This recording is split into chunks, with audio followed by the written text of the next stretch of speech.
Saudara, bagaimana peluang adu kuat Ridwan Kamil dan Ahmad Sahroni yang saling lempar kode maju ke Pilgub DKI? Kita bahas sore hari ini bersama Hermawi Taslim, Sekjen Nasdem, dan kemudian ada juga Hanta Yuda, Direktur Eksekutif Poltreking Indonesia, dan juga Wakil Ketua Umum Golkar Ahmad Doli Kurnia. Selamat sore Bapak-bapak, sehat selalu. Selamat sore, Nilu. Saya ingin ke Taslim, Bang saya, Doli. saya ingin ke Bung Hanta dulu nih. Ini apa yang Anda baca ini lagi tes ombak dua-duanya atau gimana? Ya, Nilu, pastilah ini tes ombak ya, karena Pilpres baru saja selesai, mereka testing the water, tapi ini strategi yang bagus buat kedua-duanya, sehingga bisa muncul di permukaan. Pak Saroni juga cerdas mengambil isu ini, kemudian dibenturkan tanda petik dengan Ridwan Kamil yang cukup populer kemarin di dinamika Pilpres, Gubernur Jawa Barat barusan selesai, ya jadi dia terangkat juga naik berhadapan-hadapan. Dan kita tahu pilkada DKI ini kan strategis, bukan sekedar pilkada. Ini bisa jadi pilkada cita rasa pilpres. Oke. Ini pilpres kelas 2 lah kira-kira. Padahal masih 10 bulan lagi ya, masih cukup lama di bulan November. Nah, yang menarik bagi saya, dua kekuatan ini kalau kita bandingkan dua figur ini, yang menarik adalah satu, keduanya punya partai. Jadi mereka bukan pepesan kosong. Saroni Oke. bicara, dia punya Nasdem. Mesin Nasdem itu bisa diandalkan di Jakarta. Apalagi Ridwan Kamil.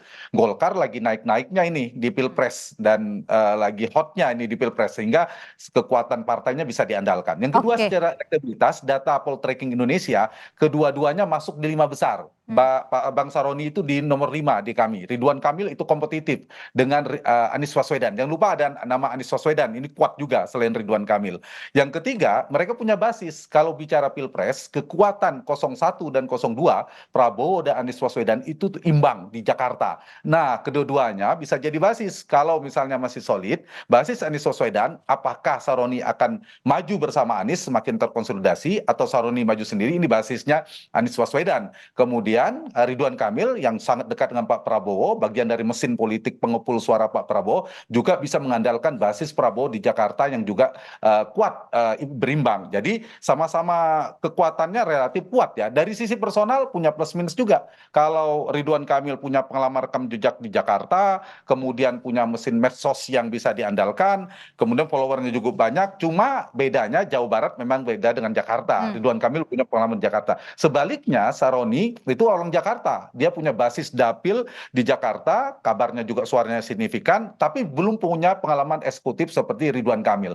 Jadi menurut saya memang relatif elektabilitas masih Ridwan Kamil Oke. per hari ini, tapi Saroni juga tidak jelek-jelek amat. Kalau di data kita sudah di atas 5%, Saroni itu di 6%, kalau Ridwan Kamil tentu di 2 digit bersama Anies Baswedan. Oke. Jadi menarik, saya kira sambil menunggu nama-nama lain selain dua orang ini, jangan lupa ada Anies Baswedan yang 10 besar saya bilang tadi. Kalau PD Perjuangan antara Pak Ahok dan Bu Risma, kemudian masih ada Gerindra mantan Wakil Gubernur Pak Riza Patria. Itu mungkin Oke. nama-nama yang potensial. Oke. Tapi kalau Anda melihat meskipun mereka sekarang lagi cek ombak, tapi kan juga lagi ada RUU DKJ ya, yang saat ini juga Ya. akan dibahas. Bagaimana Anda melihat ini ketika ada RUU DKJ ini? Iya, kalau ternyata tidak berubah sistemnya, maka relevan kita bicara pilkada DKI masih dipilih langsung. Tapi begitu itu ditunjuk presiden, maka selesailah urusannya. Yang pegang itu ya Bang Doli lebih besar ini lobby-lobbynya ke Pak Prabowo yang akan menentukan. Tapi sepanjang itu belum ada perubahan, maka relevan kita diskusi hari ini dan potensi koalisinya bergantung ini yang menarik koalisinya. Koalisinya ini kalau masih apa namanya masih seperti dinamika sekarang tripolar seperti Pilpres, jadi koalisi di Pilkada DKI ini loh menurut saya tidak bisa dipisahkan di Oke. nasional nanti. Apakah nanti seperti tiga ini polanya atau ada komposisi baru di mana nanti ada yang di dalam pemerintahan, ada yang di luar pemerintahan. Kan ada pergeseran partai nanti. Ya. Nah, itu antara dua itu nanti seperti apa? Terkait aturan undang-undang menurut saya yang paling penting adalah yang perlu dicermati adalah sistem pemilihannya karena ini ibu kota. Sepanjang belum ada perubahan berarti pemilihan langsung dan kalau ada pemilihan jangan lupa pilkada yang lain akan kalah dengan pilkada DKI. Oke, Sorotan tenggelam yang lain media ya. dan khalayak. Oke, saya ke Bung Hermawi dulu. Ini benar ada memang obrolan di internal Nasdem misalnya mau Sahroni mau diajukan di Pilgub DKI? Ya, jadi Pak Saroni ini kan bendahara DPP. Beliau sudah 2 kali menjadi wakil ketua Komisi 3.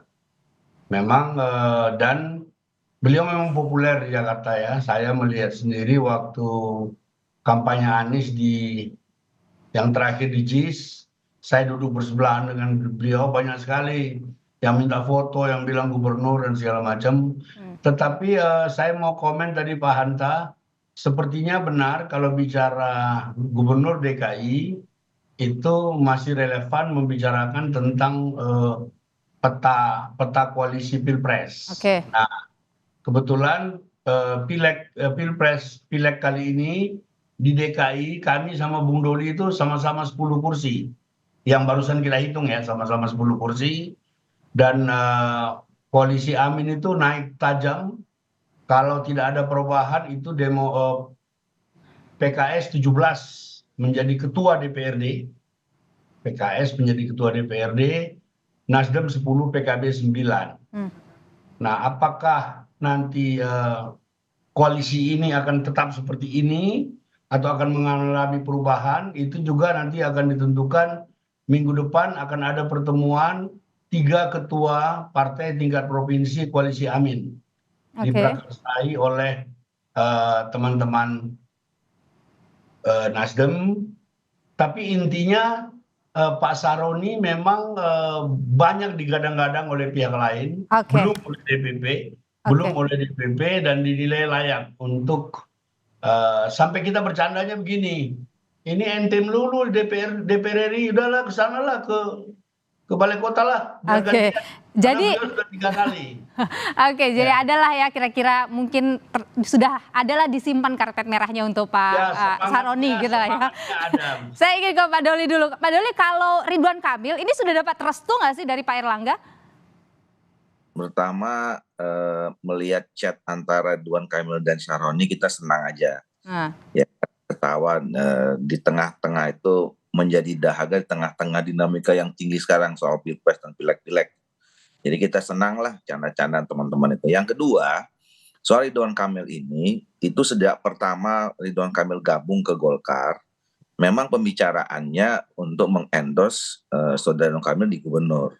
Dan waktu itu memang diberikan pilihan kepada Ridwan Kamil, apakah mau tetap di Jawa Barat atau mau di DKI Jakarta, seperti yang juga disampaikan oleh Ridwan Kamil. Jadi Ridwan Kamil sendiri yang menyampaikan juga dia punya keinginan, punya minat untuk maju di DKI gitu.